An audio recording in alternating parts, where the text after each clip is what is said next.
Okay, तो अभी हम देखने वाले हैं इसके अंदर F1 का थर्ड पार्ट, ठीक है। और इसके अंदर क्या है, देखो, द ट्रायाज सिस्टम है ना।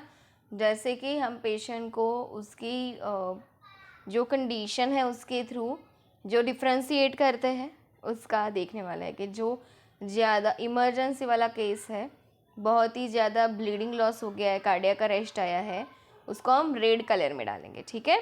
उसके बाद में अगर कोई ऐसा है कि जिसको कोई नॉर्मल कंडीशन है, जिसको पहले इन लोगों के बाद में ट्रीटमेंट दे सकते हैं तो चलेगा, मतलब कि अर्जेंट वाले लोगों को जो है हम किस में डालेंगे, यस, ठीक है, उसको हम डाल सकते हैं फिर उसके बाद वाले कलर में। और ग्रीन कलर जो होता है उसमें नॉन इमरजेंट होते हैं, कि जो ऐसे लोग हैं कि जो हमें ये दोनों वाले पेशेंट, इमरजेंट और अर्जेंट, दोनों पेशेंट को भी ट्रीट करने में फर्स्ट एड में हमारी हेल्प करवा सकता है, ठीक है। जब कंडीशन क्राइसिस के रिलेटेड हो तो इतनी ज़्यादा हेल्थ फैसिलिटी अवेलेबल नहीं हो पाती है, तो वो लोग हमको ये हेल्प करवाते हैं, ठीक है।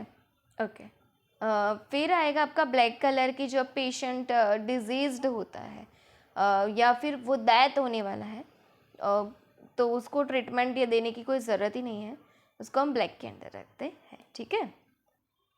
ओके, फिर उसके बाद में है GAS, gas model, general adaptation model या जनरल एडेप्टेशन सिंड्रोम है आपका, और मॉडल में है आपका कुबलर रोज मॉडल, ठीक है। तो ये चीज़ें हम यहाँ देखने वाले हैं, ठीक।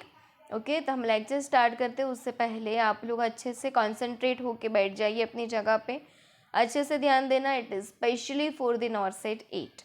ओके, तो let us we can start. इसके पहले कि आप लोग सेशन को जितना बने उतना सब्सक्राइब करना, शेयर करना और वीडियो को लाइक करना बिल्कुल मत भूलना। If you have any question, your query, या आपको सेशन कैसा लगा वो कमेंट में ज़रूर डालना, ठीक है। Okay, triage system, general adaptation syndrome and Kubler Ross model.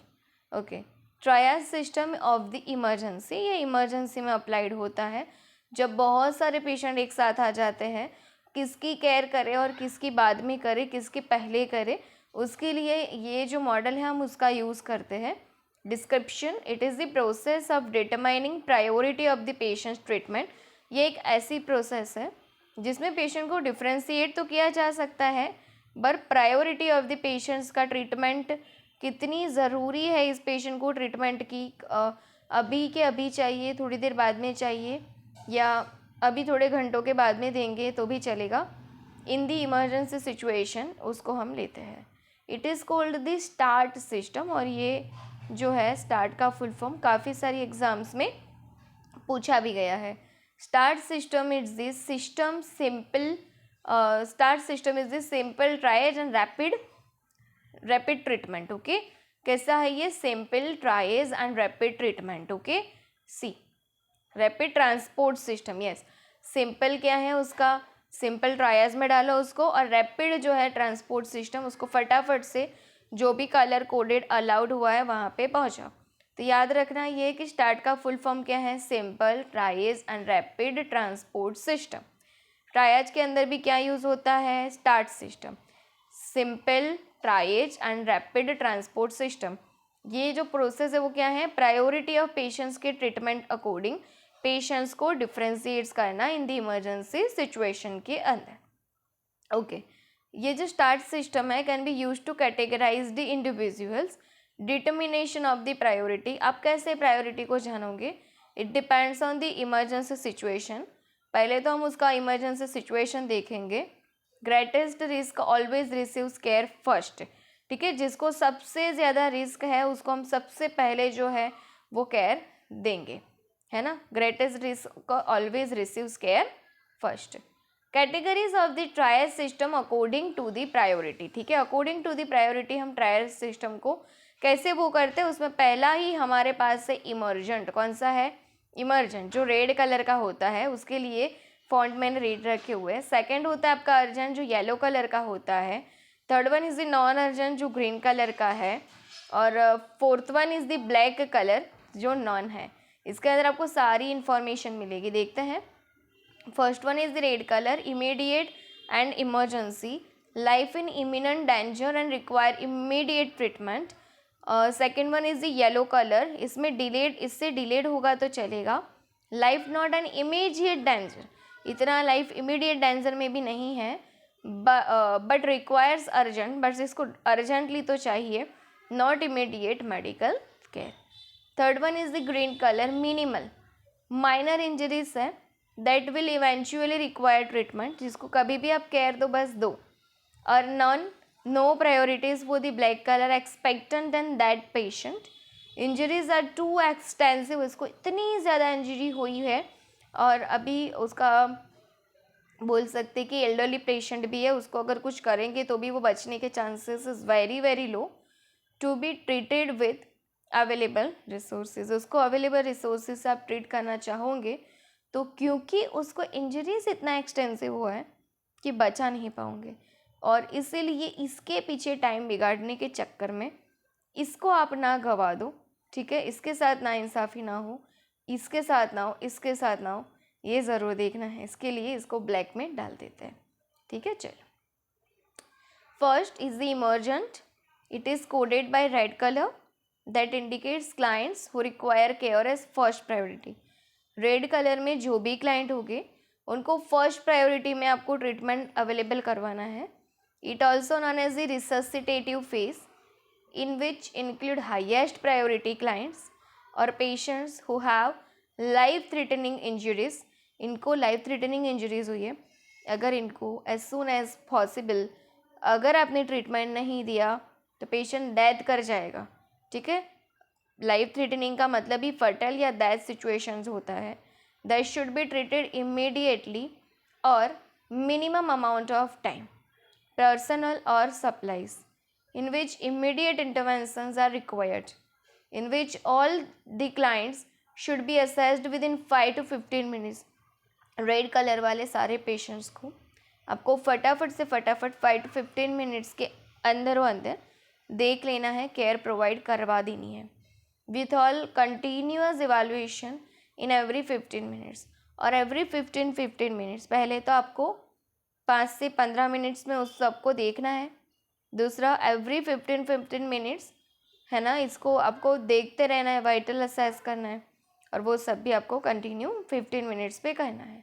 In which we have to put very serious clients, अगर बहुत ही सीरियस क्लाइंट है, क्रिटिकल ईल है, in which we have to put, critical ill है तो clients who need care on first priority, उसको तो हम फर्स्ट प्रायोरिटी देते हैं। जैसे कि रेड कलर में कौन कौन से लोग आएंगे, जिनको MI, myocardial infarction, cardiac arrest, heart attack हुआ, रोड ट्रैफिक एक्सीडेंट हुआ, जिनको उसमें एक्सटर्नल हेमरेज दिखाई ही दे रहा है बहुत ही ज़्यादा, चेस्ट पेन और मल्टीपल फ्रैक्चर्स भी है इसके अंदर RTA में, चेस्ट पेन हुआ, RDS, रेस्पिरेटरी डिस्ट्रेस सिंड्रोम, स्ट्राइडोर है ना, स्ट्राइडोर भी एक इमरजेंसी है, नैरोइंग हो जाना, okay, and limbs amputation and other critical clients. Examples याद रखना, क्योंकि कई बार ये एग्जाम्पल्स डायरेक्टली भी आ जाते हैं, ओके। चलिए, second one is the urgent, ठीक है, मतलब कि रेट से थोड़ा कम। It is coded by yellow colour that indicates clients who are require care as second priority. First priority थी इमरजेंट वाले को, रेड कलर वाले को इसको सेकेंड प्रायोरिटी में केयर चाहिए। In which non life threatening injuries, red में life threatening थी, यहाँ पे non life threatening injuries are included और ट्रीटमेंट मे बी डिलेड, यहाँ पे रेड से डिलेड हो सकता है, और लिमिटेड पीरियड के अंदर इसको भी मिलना चाहिए ऑफ टाइम विदाउट साइनिफिकेंट मोर्टालिटी, ठीक है। ये भी ऐसा ना हो जाए कि मोर्टालिटी डेथ हो जाए इसकी भी बेचारे की, माइनर था फिर भी, क्योंकि आप उसको लिमिटेड अमाउंट में लिमिटेड टाइम में जो है वो केयर नहीं दे पाए। In which all the clients should be assessed every 30 minutes. Red colour में हम देखते थे एवरी 15 मिनट्स पे, यहाँ पे हम येलो कलर में पेशेंट को देखेंगे एवरी 30 मिनट्स पे, and continuous evaluation every 30 to 60 minutes. और फिर से कंटिन्यू उसको, मतलब 30 मिनट्स में आपको इसको देख लेना है, ठीक है, और एवरी 30 to 60 मिनट्स आपको इसको बार बार देखना है। एग्जाम्पल्स, जो अर्जेंट कैटेगरी में सेकेंड प्रायोरिटी में जो क्लाइंट्स इंक्लूड होता है, जैसे कि जिनको simple fracture of the limb हुआ है, डिसलोकेशन हो गया है, अस्थमा विदाउट रेस्पिरेटरी डिस्ट्रेस है, क्योंकि अस्थमा का कौन सा क्लासिकल साइन है जो देखने को मिलता है? यस, विजिंग साउंड, है ना। विसलिंग लाइक म्यूजिकल साउंड सुनाई देगा जब पेशेंट एक्सपीरेशन करता है, एक्सलेशन करता है, ब्रीथ को बाहर छोड़ता है, at that time whistle like sound सुनाई देना वो अस्थमा का साइन है। फीवर है, hypertension, pre hypertension, type 1 hypertension, abdominal pain and renal stone, that is all are ना, ये है माइनर, ठीक है, अर्जेंट कैटेगरी के सेकेंड प्रायोरिटी के पेशेंट। अभी third one is for the non urgent client, जिसको हम ग्रीन कलर के अंदर और जिनको थर्ड प्रायोरिटी में रखते हैं, in which includes patients with minor injuries, इनको बहुत ही माइनर इंजरीज होगी, whose treatment may be delayed, उनकी ट्रीटमेंट डिलेड भी हुई तो it's okay, until the first and second priority clients. आपको पहले रेड वाले फर्स्ट प्रायोरिटी को देखना है, येलो वाले सेकेंड प्रायोरिटी को देखना है, फिर ये ग्रीन वालों को देखना है थर्ड प्रायोरिटी को। Clients have been treated and patients who do require ICU admission for the provision of life support, अगर आपको ऐसा लगता है तो पेशेंट को ICU के अंदर रख दीजिए, इंटेंसिव केयर यूनिट। ICU का फुल फॉर्म क्या है?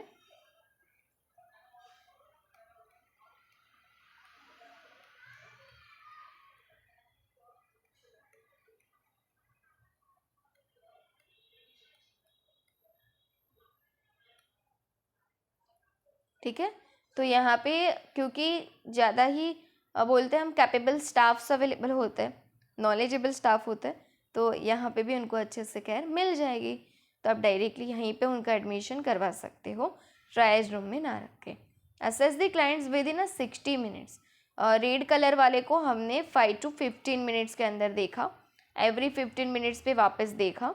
अर्जेंट जो था येलो कलर, उसको हमने विद इन 30 मिनट्स और 30 to 60 मिनट्स जो है हमने वापस उसको देखने की ट्राई की।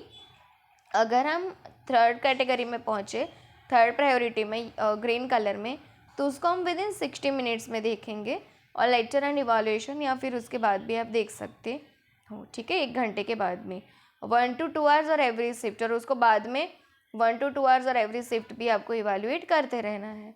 इन which category includes who can ambulate and care for their own injuries.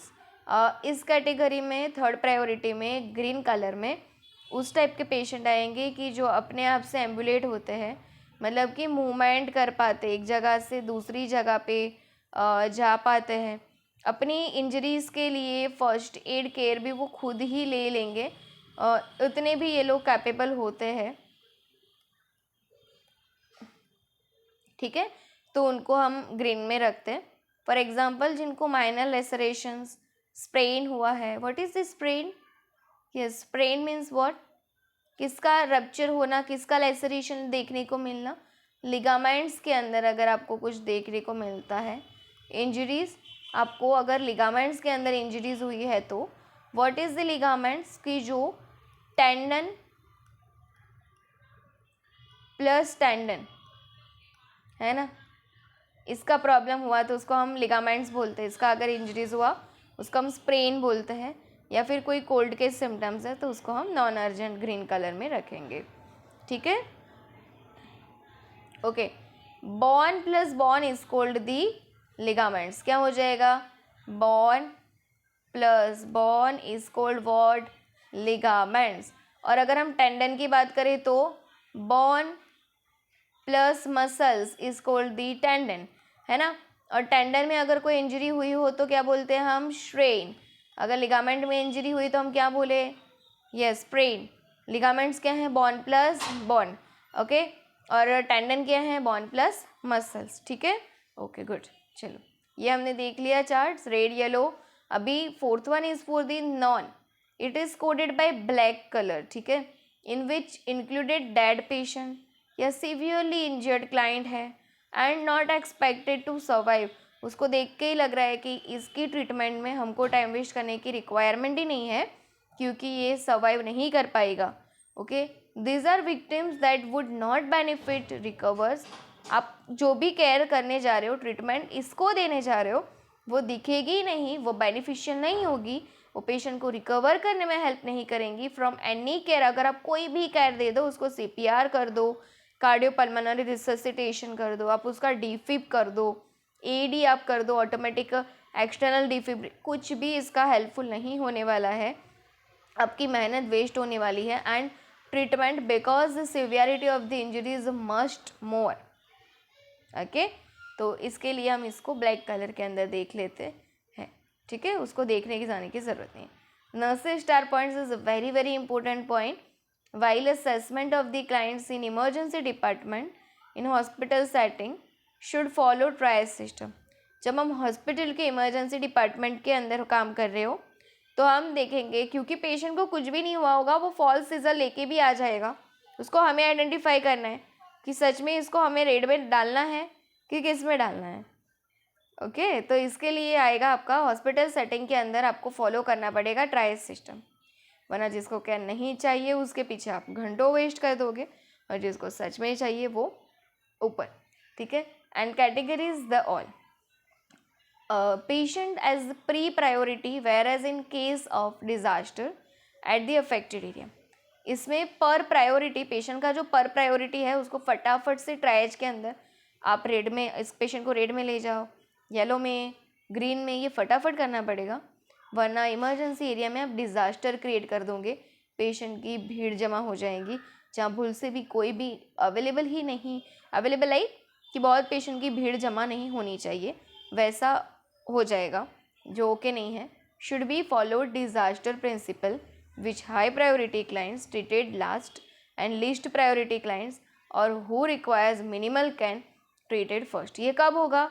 Should be follow disaster principle which high priority client, जिस पेशेंट को सबसे ज़्यादा ज़रूरी है, ट्रीटेड लास्ट, अब उसको आप लास्ट में ट्रीट कर रहे हो, और लीस्ट प्रायोरिटी वाले क्लाइंट को आप पहले ट्रीट कर रहे हो, because like that victims at initial care they will also be able to rescue the injured clients. Okay, अगर डिज़ास्टर होता है, ये देखो इस कंडीशन में थोड़ा डिफ़िकल्ट कि डिज़ास्टर हुआ, जैसे कि हम पढ़ते हैं, एक होता है नेचुरल डिज़ास्टर जो कुदरत के थ्रू होता है, और एक होता है मैन मेड डिज़ास्टर, ठीक है, जो इंसान खुद करता है। नेचुरल डिज़ास्टर जैसे कि अर्थक्वेक आना, फ्लड, वो वॉल्केनो एरप्शंस हो जाना, है ना, ड्राउट्स, ये सब कुदरत के द्वारा, फॉरेस्ट फायर हो जाना, जंगलों में आग लग जाना, ये सब कुदरत के द्वारा होता है।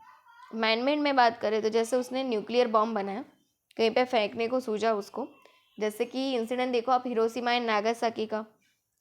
फिर हम देखें केमिकल के रिलेटेड कुछ भी, तो भोपाल गैस ट्रेजेडी है, ओके, फायर लगा देना, ये सब इंसानों का काम है। ओके, तो ये सब जब डिज़ास्टर होते हैं तो वही एक जगह के बहुत सारे लोग साथ में अफेक्टेड हो जाते हैं। तो वहाँ पे आपको ऐसा बोला है कि क्योंकि वहाँ पे इतनी हेल्थ फैसिलिटीज़ अवेलेबल नहीं होगी, क्योंकि किसी को पता नहीं था कि अचानक से यहाँ पे भूकंप आएगा और इतने सारे लोगों को एक साथ में ट्रीटमेंट की ज़रूरत पड़ेगी, तो इतने स्टाफ उनके पास अवेलेबल नहीं होते। तो क्या करना है पहले यहाँ पे कि जिनको हाई प्रायोरिटी है उनको लास्ट में देखना है, और जिनको लिस्ट प्रायोरिटी है उनको पहले देखना है।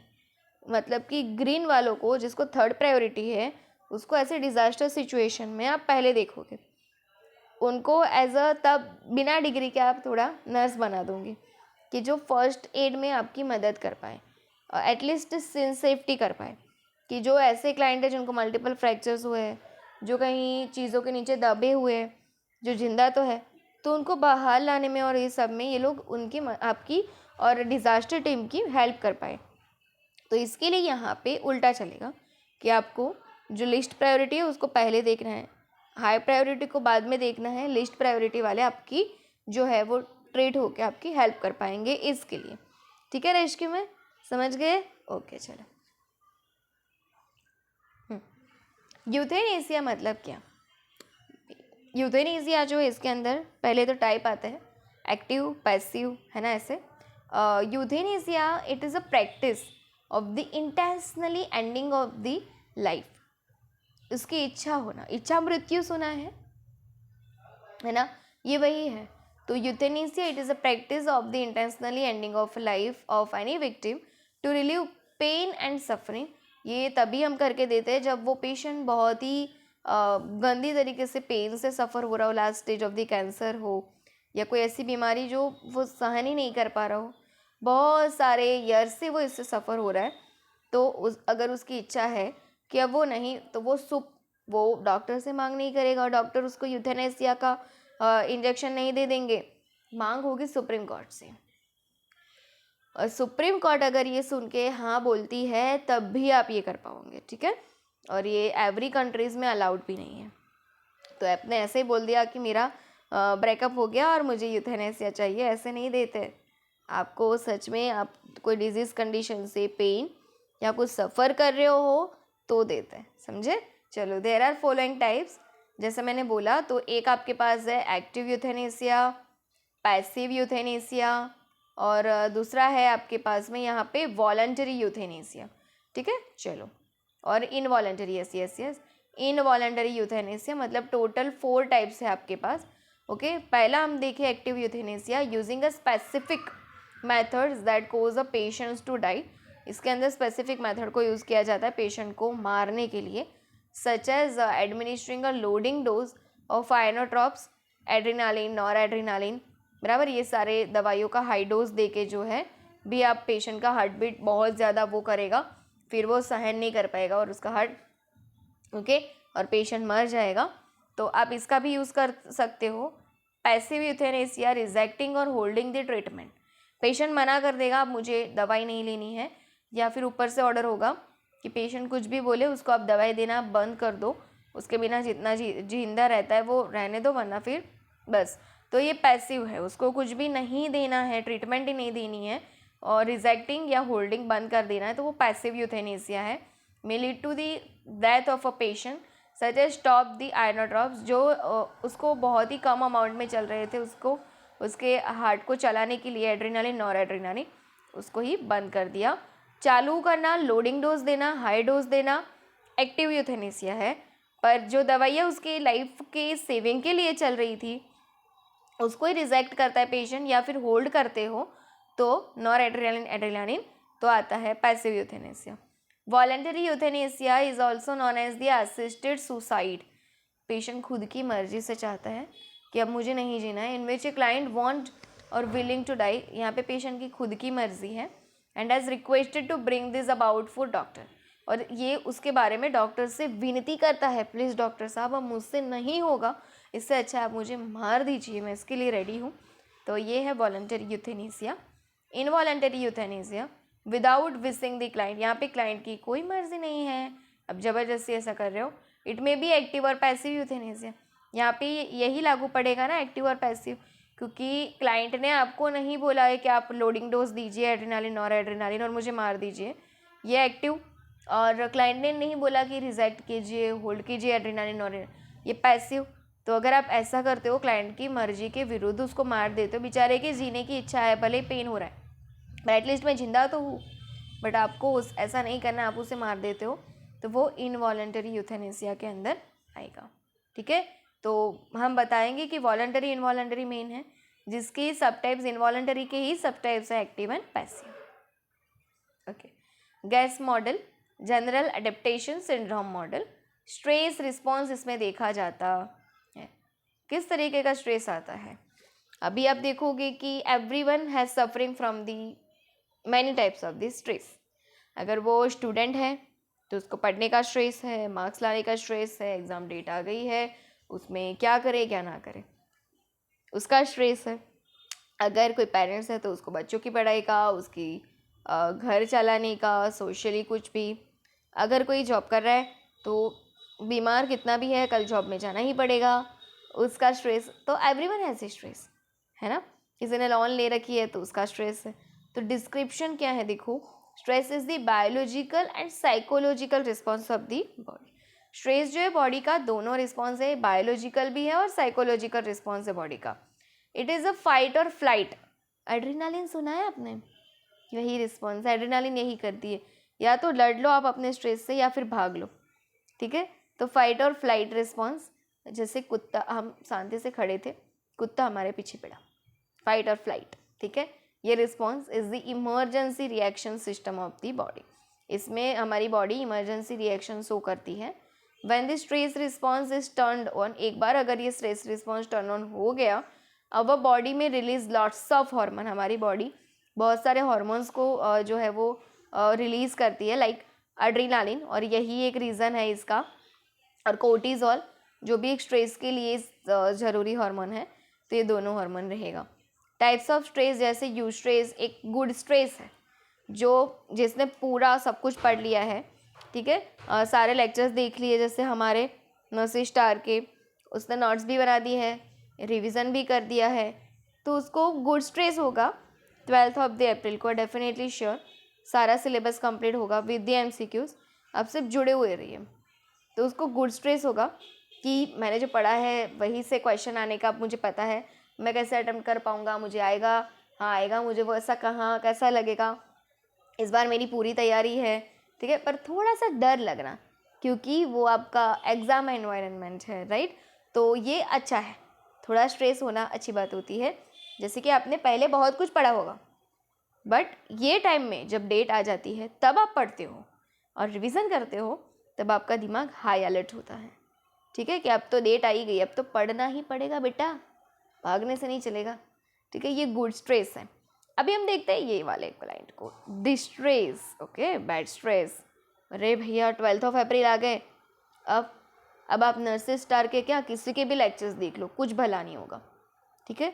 12 अप्रैल के पहले 10 अप्रैल को अगर आप सोचते हो कि अभी मैं कुछ करूं, हो गया कल्याण फिर तो, ठीक है। अभी से बैठो तो यू स्ट्रेस में जाओगे और अच्छा रिजल्ट मिलेगा, डिस्ट्रेस में कुछ भी नहीं मिलेगा, हाथ धोएंगे, फिर अब देखोगे कि 24 आवर्स में मैं पूरी बुक कैसे पढूं, पॉसिबल ही नहीं है, ठीक है। रिवीजन करते हैं फिर भी रोग रह जाते, तो विदाउट रिवीजन आपने एक बार देखा भी नहीं है, दैट इज़ नॉट पॉसिबल।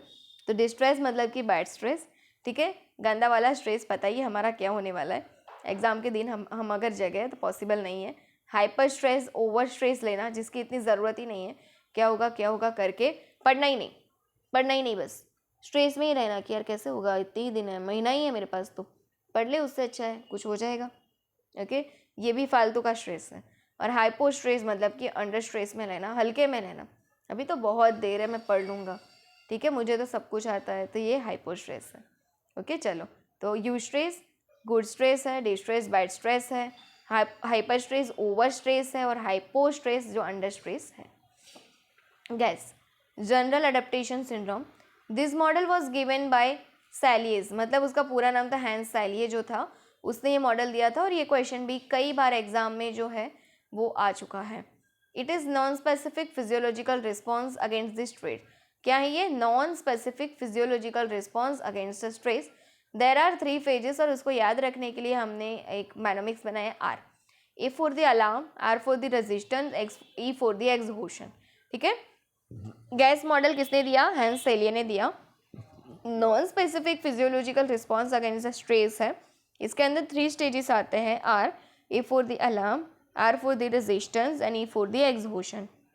पहला फेज अगर हम देखें अलार्म फेज, जिसमें हड़बड़ी मत जाना, जैसे ही नोटिफिकेशन आया आपके सामने नर्स एडिट, जिसको सिलेक्शन करना है, नर्सिस स्टार के अभी लेक्चर्स रोज कंटिन्यू रहेंगे, एक तो कंटिन्यू होगा ही होगा, 2-4 भी हो सकते, कुछ उसका फाइनल फिक्स नहीं है, ठीक है हमारा। तो आप लोग जो है अलार्म फेज में रहिए, जैसा ही आता है आप देखिए, और आगे के जितने भी लेक्चर है वो क्लियर है कि नहीं, वो रिविज़न हो रहे नहीं, ये भी ज़रूरी है, ठीक है। तो ये अलार्म फेज है आपका कि जाग जाओ, अलार्म बज चुका है। तो in which stress is on high level और पीक लेवल, यहाँ पे हाई लेवल और पीक लेवल में होगा, बट जैसे जैसे आप दिमाग में चीज़ें डालते जाओगे स्ट्रेस कम होता जाएगा, गुड स्ट्रेस यू स्ट्रेस में कन्वर्ट होगा। In which adrenaline and non adrenaline secretion suddenly increased होगा पीक लेवल पे।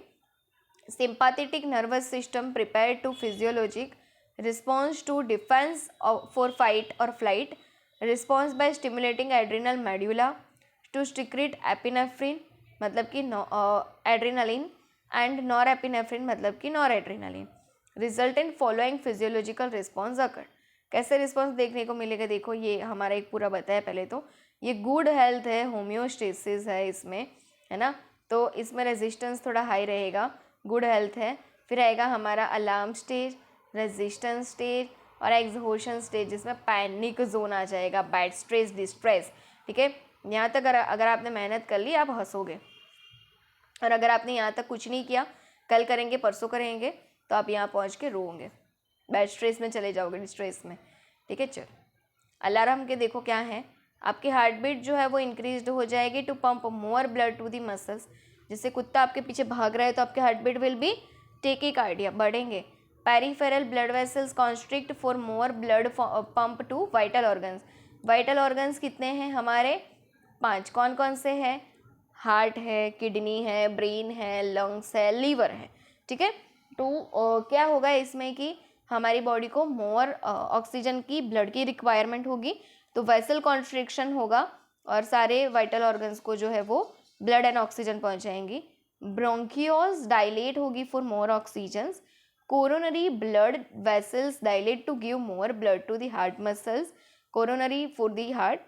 और प्यूपिल्स डायलेट हो जाएगी टू इंक्रीज विजल्स। ऐसे लीवर रिलीज करेगा ग्लूकोज को फॉर क्विक एनर्जी, क्योंकि ग्लूकोज जरूरी है एनर्जी के लिए, दौड़ोगे भागोगे एनर्जी यूज़ होगी, आपको एनर्जी चाहिए है, तो लीवर जो है अपने आप से ग्लूकोज को रिलीज़ करता है।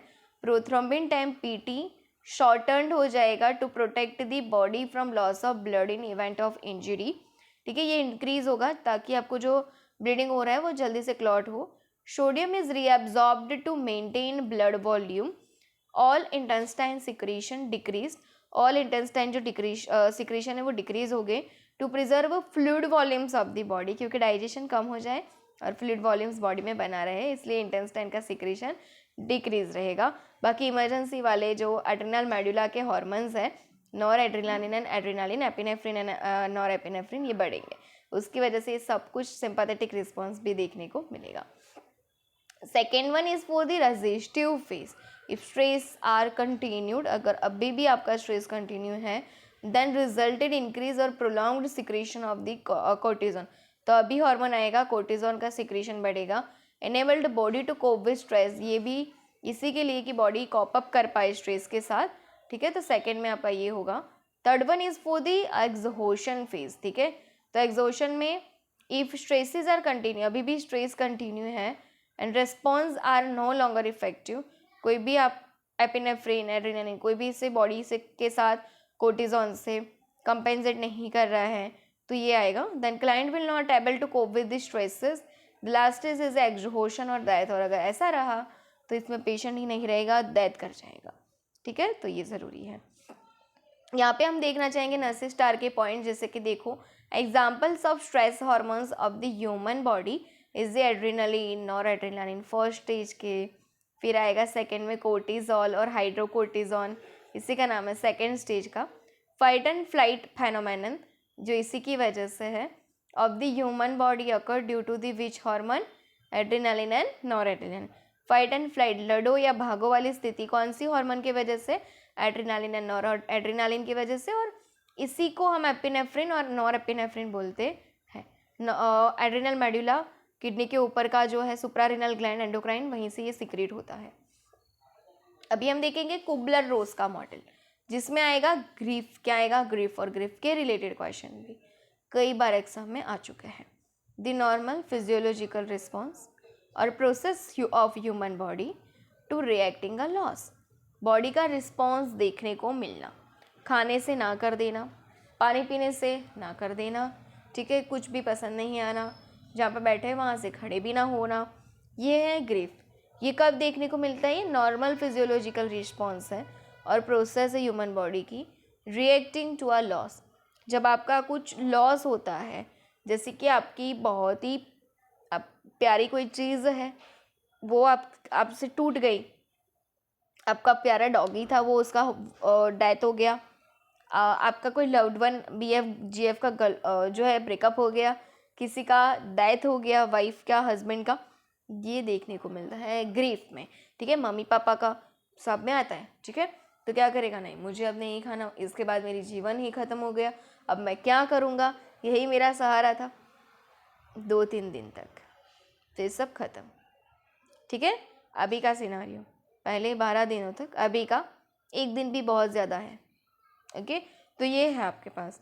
द लॉस में बी फिजिकल, जैसे कि accidental amputation of a body parts हो गया, खुद का ही बॉडी पार्ट्स हो गया लॉस, तो डेथ, सोशल मतलब कि उस किसी का डाइवोर्स हुआ, ब्रेकअप हुआ रिलेशनशिप का, ऑफ ऑक्यूपेशनल लॉस या जॉब, किसी की जॉब चली गई, तो भी उसका ग्रीफ रिएक्शन देखने को मिल सकता है। अभी हम देखेंगे टाइप्स ऑफ ग्रीफ, कौन कौन सा टाइप होता है। Actual grief, overt loss, perceived grief, anticipatory grief. ठीक है, तो पहला एक्चुअल ग्रीफ, ओवर्ट लॉस और loss that can be recognised by other, death of spouse, जिसमें सब लोग मिलके, या फिर डेथ ऑफ स्पाउस, खुद के थ्रू नहीं, स्पाउस का डेथ हुआ और वो बेचारा रो रहा है, तो एक्चुअल ग्रीफ ओवर्ट लॉस है, loss that can be recognised by others. Perceived grief, it is internally loss है but can not be verified by other, ये लोगों को नहीं दिखाई देगा। लॉस ऑफ यूथ, ठीक है, जैसे कि लॉस ऑफ यूथ, जो पहले हम खेलते थे, संता कुकड़ी है, ठीक है, ये सब अभी है, गिल्ली डंडा है, कुछ नहीं, मोबाइल, फ्री फायर, मतलब कि यूथ जो है उसकी गेम्स है, उसका सच में जो विकास होना चाहिए, गुड डेवलपमेंट, वो नहीं है, पर लोग एक्सेप्ट भी कहाँ कर रहे हैं। तो ये कैसा है, इंटरनली लॉस है, दिखता नहीं है ज़रूर, ये सबको दिखेगा, उसका स्पाउस लॉस हो गया है, वो भी रोएगा, सब भी रोएंगे, उसको सांत्वना भी देंगे, ये एक्चुअल ग्रीफ है, सबको ये सबको फीलिंग होगा, सब उसको समझाएगा। बट परसिव्ड ग्रीफ क्या है, यस, ये लॉस ऑफ यूथ है, इंटरनली है, नहीं दिखाई देता, वेरीफाइड बाय अदर्स नहीं होता है, क्योंकि देखो मम्मी पापा भी अगर हो गए तो उनके बच्चों को मोबाइल दे देंगे, उनको भी पता है क्या इफेक्ट होती है, but they have no time, बराबर, तो ये है, तो ये एक्सेप्ट भी नहीं करेंगे। Anticipatory grief, this occurs before loss is experienced, यहाँ पे खुद लॉस को एक्सपीरियंस किया है, सच एज शेड्यूल्ड सर्जरी है, पता ही है कि यार मेरी तो 1 हफ्ते बाद सर्जरी है, ठीक है, ब्रेन में ट्यूमर है मेरे, अपेंडिसाइटिस को शेड्यूल नहीं करते हैं, वो तो इमरजेंसी में ही होता है, ठीक है, तो शेड्यूल सर्जरी से भी उसको बेचारे को खुद की है होगा पेन कि यार मेरा ये पार्ट काट देंगे, मेरा क्या होगा, सर्जरी के बाद करवाना तो पड़ेगा। And amputation of a part, like कोई पेशेंट को डायबिटीज़ है और उसको डायबिटिक फूट हो गया है, तो उसका फूट काटना है 2-3 दिनों के बाद, तो ये सब कैसा है, एंटिसिपेटरी ग्रीफ, जो बिफोर लॉस उसके खुद का एक्सपीरियंस जो है वो, ठीक है। तो एक्चुअल ग्रीफ जो लोगों के थ्रू रिकॉग्नाइज्ड होता है, death of spouse. Perceived grief जो इंटरनली लॉस है पर लोग उसको वेरीफाइड नहीं कर रहे हैं, loss of youth. And anticipatory grief मतलब कि this occurs before loss of experienced, like amputation करना या शेड्यूल्ड सर्जरी, ठीक है। तो ये क्वेश्चन आए तो याद रखना, शेड्यूल्ड सर्जरी या amputation of the body part, ये क्या है, एंटिसिपेटरी ग्रीफ है। Stage of the grieving, the chronological 5 stage of the grief, if any loss occurred according to Kubler-Ross model, that stage is popularly known as दाबदा। और ये दाबदा का sequence कहीं सारी एग्जामों में पूछा गया है, तो आप ये याद रखोगे। पहला stage D for the denial stage, A for the anger, B for the bargaining, depression and acceptance। Okay, ये दाबदा होता है, देखो आप D, A, B, D, E हो गया। पहले जब आप पेशेंट को बोलोगे कि आपको इतना ज़्यादा डायबिटीज़ वो हो गया, आपका जो ये पैर आपको दिख रहा है ना, जो पर्पल इज ब्लैक कलर का है, उसमें कोई ब्लड पहुंच ही नहीं रहा, ऑक्सीजन ये हो ही नहीं सकता, अब गलत बोल रहे हो, वो दूसरे डॉक्टर के पास जाएगा, यार इसमें तो ये डॉक्टर ही मुझे पागल लग रहा है, उसको कुछ पता नहीं है, एक्सेप्ट नहीं करेगा। फिर वो एंगरनेस आएगा, कैसे हो सकता है, मैं तो इंसुलिन की डोज भी लेता था, मैं तो शुगर वाला खाना भी नहीं खाता, फिर मुझे ही क्यों, वो गुस्सा करेगा, बार्गेनिंग करेगा, ठीक है, ऐसा मेरे साथ ही क्यों हुआ, वो तो साला डायबिटीज़ है फिर भी सारी मिठाइयाँ खा के आता है, उसको कुछ नहीं हुआ, और मैं इतना ध्यान रखता हूँ फिर भी मेरे साथ ऐसा क्यों हुआ, वो बार्गेनिंग करेगा और डॉक्टर को बोलेगा, डॉक्टर साहब प्लीज़ आप अच्छे से देखिए ना, ऐसा नहीं हो सकता है, और फिर वो डिप्रेशन में चला जाएगा, वो किसी से बात नहीं करेगा, प्लीज़ मुझे अकेला छोड़ दीजिए, मुझे अभी किसी से बात नहीं करनी है, ठीक है, ये वाला स्टेज। और लास्ट में वो एक्सेप्ट कर लेगा, ठीक है मेरा पैर नहीं ही रहा है, मेरे को डायबिटीज़ इतना बढ़ गया है, क्या करूँ, अब करवाना तो पड़ेगा, ठीक है, तो ये एक्सेप्टेंस है। ये जो मॉडल है दाबदा, वो कुबलर-रोस ने दिया था, स्टेजेस ऑफ द ग्रीविंग। ऐसा ही होता है ना, उसमें भी जब लव्ड वन का डेथ हो जाता है, जॉब चली जाती है, मेरा क्या होगा, एक्सेप्ट नहीं करेगा, मुझे तो पता ही नहीं था, गुस्सा, फिर बार्गेनिंग, यार ऐसे कैसे, डिप्रेशन में फिर एक्सेप्ट आ गई, वो गया तो गया, अभी मैं तो मेरा खुद कुछ करूँ या फिर मैं भी नहीं रहूँगी, ठीक है। तो ये चीज़ें होती है अभी। ओके चलो, तो पहला denial, the first reaction of a loss is denial. पहला रिएक्शन है लॉस का तो वो है डिनायल, किसी भी लॉस का हो सकता है। इन this stage client believe that diagnosis is made by mistaken. इसमें क्लाइंट ऐसा सोचता है कि ये जो डॉक्टर ने मेरा रिपोर्ट पढ़ा है ना वो गलत पढ़ा है, मेरा जो डायग्नोसिस बनाया ना इसने भूल से बना दिया किसी और पेशेंट का मिला के, मेरे को ऐसा नहीं हो सकता है। क्लाइंट का रिस्पॉन्स आएगा डिसबिलीफ, वो डॉक्टर पे या उसने जो डायग्नोसिस निकाला है, उसने जो लेबोरेटरी इन्वेस्टिगेशन पढ़ के दिया वो डिसबिलीफ है, गैर मान्यता है, वो मानेगा ही नहीं, ऐसा हो ही नहीं सकता है। इंटेलेक्चुअलाइजेशन, इसके पास नॉलेज नहीं है। This defence mechanism used by client in this stage which block the clients emotion, client के इमोशन को ब्लॉक कर देता है। उसको एक ही है, दूसरे डॉक्टर के पास जाओ, उसको पूछो, वो बोलेगा नहीं है, इसको पता नहीं चलता है कि अनपढ़ गवार डॉक्टर है ये, ठीक है। तो ये रहेगा emotion and address only fact, और ये यही चाहेगा जो उसकी मन की इच्छा है यही बोले, पर ऐसा हो ही नहीं सकता। Nursing care, accept clients response but do not reinforce denial, ठीक है। क्लाइंट बोलता है कि ये ऐसा है सिस्टर, तो आपको बोलना है ठीक है, आप कोई दूसरे डॉक्टर को बोले, पर डिनायल नहीं करना है, आप ही गलत है, आप समझिए रिपोर्ट दिखा रहा है सब, हम सब गलत, ऐसा नहीं बोलना है, उसको जाने देना है, बराबर। डॉक्टर शॉपिंग करने दीजिए, हाइपोकॉन्ड्रियासिस करने दीजिए। तो ये आपको क्लियर है, डिफेंस मैकेनिज्म खुद के मन को मनाने के लिए डिफेंस मैकेनिज्म होता है, ठीक है। सेकेंड वन इज वो the anger, when client felt that diagnosis is right, जब इसको 2-4 डॉक्टरों के बाद घूमने के बाद भी एक ही आंसर मिलता है तो फिर वो मान लेता है कि हाँ भाई डायग्नोसिस तो सही है, मैं गलत हूँ। देन क्लाइंट बिकम्स फ्रस्ट्रेटेड, अब वो फ्रस्ट्रेट हो जाता है, अब मैं क्या करूँ। सम साइकोलॉजिकल रिस्पॉन्स, यहाँ पे पेशेंट के psychological response of a client undergoing this phase following as why me, ऐसा मुझे ही क्यों हुआ, इट इज़ नॉट फेयर, ये अच्छा नहीं हुआ, how can this happen to me, ऐसा मेरे साथ हो ही कैसे सकता है, वाई वुड दिस हैपन, ऐसा क्यों हुआ। क्लाइंट रिस्पॉन्स जो है वर्बली होस्टाइल होगा। Nursing care do not become defence, आप डिफेंस मत कीजिए, अपने आप से मत लड़िए, मिट क्लाइंट नीड्स, और क्लाइंट की जो नीड्स है अब आगे उसकी क्या इच्छा है उसके अकॉर्डिंग वो केयर प्लान बनाएगी। Third one is the bargaining, third stage of the grieving process है। This stage client can avoid a cause of grief, client response is seek to avoid loss, may express feeling of guilty, वो बहुत guilty feel करेगा, क्यों हो गया मेरे साथ। Nursing care listen carefully, ये पेशेंट का सारी बातों को केयरफुली सुनेगी क्योंकि गिल्टी फील कर रहा है, डिप्रेशन में जाके कहीं सुसाइड ना कर दे। And use spiritual counsellor if appropriate, ठीक है, धार्मिक काउंसलर भी रहेगी कि आपके लिए चलो हम भगवद गीता का पाठ करते हैं, शिव पुराण करते हैं, मुस्लिम है तो कुरान पढ़ते हैं, ठीक है, बाइबल पढ़ते हैं, अच्छा हो जाएगा, ये करेंगे यहाँ पे ताकि वो ज़्यादा ध्यान वहाँ पे ना दे पाए, गिल्टी फील ना करे। Depression, in this stage the individual में बिकम साइलेंट, यहाँ पे साइलेंट हो जाएगा, मुझे अभी किसी से बात करनी नहीं करनी है, मुझे अकेला छोड़ दीजिए।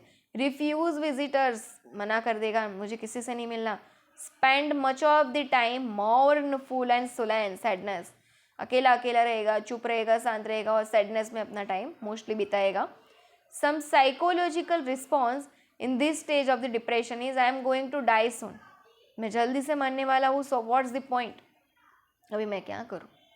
I missed my loved one, why go on, मैं मेरे लव्ड वन को मिस कर रहा हूँ, क्यों वो चला गया, डिप्रेशन की बात है, जिसका ब्रेकअप होता है ना, flashback memory. Client response sadness Solan, nursing care है लिसन केयरफुली, यहाँ पे भी वो सुनेंगी अटेंटिवली, मतलब पेशेंट बोलता जा रहा है आप रील स्क्रॉल करते हो, ऐसा नहीं, हाँ बोली, हाँ ठीक है, हाँ ना ना उसको ऐसा नहीं करना चाहिए था, हाँ ऐसे अटेंटिवली उसको आपके एक्सप्रेशन या उसका साउंड सुनाई देना चाहिए तो आपको बोलेगा, वो भी देखता है ना कि हाँ भाई ये मेरी बातों को सुन रही है, ठीक है, मुझे मजाक में नहीं ले रही है। सिट क्वाइटली, शांति से बैठना है, आपको बीच में रोकना नहीं है, उसको बोलने देना है। यूज टच इफ अप्रोप्रिएट, फिर भी वो नहीं मानता है, रोता है, तो आपको जेंटली शोल्डर पे हाथ रख के उसको जो है जेंटली टच अप्रोप्रिएटली फील करवा सकते हो, ठीक है। चलो फिर acceptance, last, in this last stage individual accepted regarding loss, last में वो एक्सेप्ट कर देगा कि हाँ अभी मेरे को ही हुआ है, मैं बेफिजूल का इतनी मेहनत किया। Some psychological response in this stage, it's going to be okay, शायद ये सब ठीक हो जाए। आई कांट फाइट इट, अब मैं नहीं लड़ पाऊँगा, बस हे भगवान, ये वाला state acceptance. Client response comes at point with loss, वो लॉस के पॉइंट पे आ चुका है, उसने मान लिया है। मे मेक फ्यूचर प्लान्स, अब वो फ्यूचर प्लान बनेगा कि अब मैं आगे क्या करूँ, अगर मेरे हाथ नहीं है तो क्या हुआ, मैं आर्टिफिशियल हैंड से, प्रोसेस से भी कुछ अच्छा काम करके दिखाऊंगा, ठीक है, मैं अपने पैरों से भी कुछ अच्छा करके दिखाऊंगा। तो ये है, अब वो आगे का फ्यूचर प्लान्स उसके साथ कैसे करना है, आगे प्रोसेस इसके साथ, क्योंकि हाथ हमारे कोई बॉडी ऑर्गन ऐसा तो है नहीं कि जो वो लिजार्ड की पूंछ के जैसे फिर से रिजनरेट हो, पूरा फिर से बने। ओके, है एक बॉडी का ऑर्गन लीवर, जो हमारी थंब शेप का भी हमने रख दिया ना तो भी फिर से वो रिजनरेट हो जाता है, बाकी कोई नहीं है। तो इसलिए ऐसा नहीं सोचना है कि मेरा हार्ट काट दिया तो क्या हुआ, अभी 1-2 साल के बाद फिर से आ जाएगा, नहीं आएगा। बस आपको यही प्रोसेस इसके साथ ही अब रहना है और जीना है। तो ये फ्यूचर प्लान्स है। नर्सिंग केयर बी क्वाइट, शांति से, and help family to accept clients behaviour, और यहाँ पे फैमिली को, फ्रेंड्स को अलाउ करना है जिसके साथ क्लाइंट अपनी जो फीलिंग्स है, अपना बिहेवियर है जो शो कर सके, ठीक है।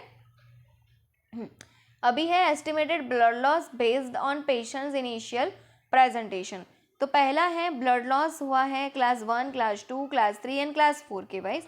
अगर क्लास 1 में बोले तो blood loss up to 750 millilitre class 1, 750 to 1500 millilitre class 2, 1500 से 2000 मिलीलीटर क्लास 3 ब्लड लॉस में आएगा, और 2000 से ज़्यादा ब्लड लॉस क्लास 4 में है। Severity, blood loss percentage blood volume 15% से ज़्यादा class 1, 15 to 13% class 2, 30 to 40% class 3, 40% से ज़्यादा क्लास 4।